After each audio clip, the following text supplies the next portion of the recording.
for teenagers, don't start vaping as a recreational thing. Correct. Beautifully said. Vaping is not recreational. If you start it recreational, it will be a gateway to combustible smoking, and combustible smoking doesn't come as a solo habit. Usually it will lead to use of alcohol and use of other recreational drugs. Of course. So just because smoking doesn't stop with smoking. And if your kid is smelling fruity, think about it. Think about it. At least think about it. At least think about it. And then be open about it, and then just talk to them. Don't be aggressive and judgmental and make this as a bad thing, which then they'll not open up to you. So yes, and so we were talking about what do I tell my patients. So of course you go with the regular speech and you help them out, and then if that doesn't work, they keep on smoking. I nowadays have used reverse psychology. Reverse psychology is that I tell them, bro, you are such an altruistic guy. And then they're like, what do you mean? And I'll be like, listen, you are sacrificing yourself for the benefit of everybody else. Think about the money you give to the cigarette people or the vaping people, the storekeepers, the people who work inside the stores, and then you get sick and you bring food to our plate. So you are such a great person that you are sacrificing your entire life to keep everybody else happy. So that works actually very well, and that has worked very well on one of my patients who came in with a bad pneumonia, young, who has like a 3-year-old child. He's a single father.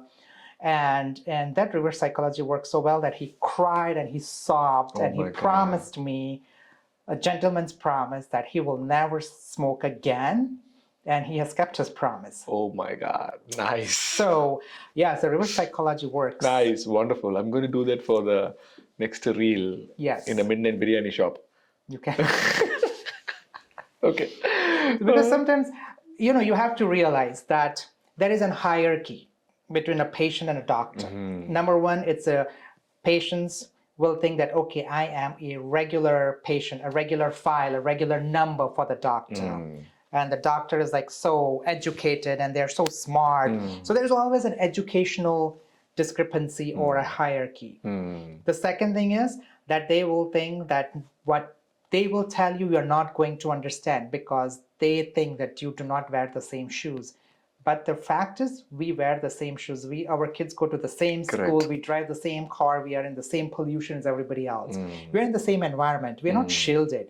So the best thing that works is you step down and you come to their level. In that way, you're not judgmental. You speak their language.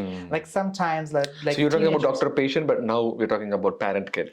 Parent-kid as well as doctor-patient, right? So nowadays, I have patients that if they are like 30s, 40s, I'll call them bro because that works more better. That's why you're calling me bro. That's correct. That works more better than hi, Mr. Smith. Right. That becomes very formal and then they won't open up to you. You are in this business to help them. So you should help them in every possible way.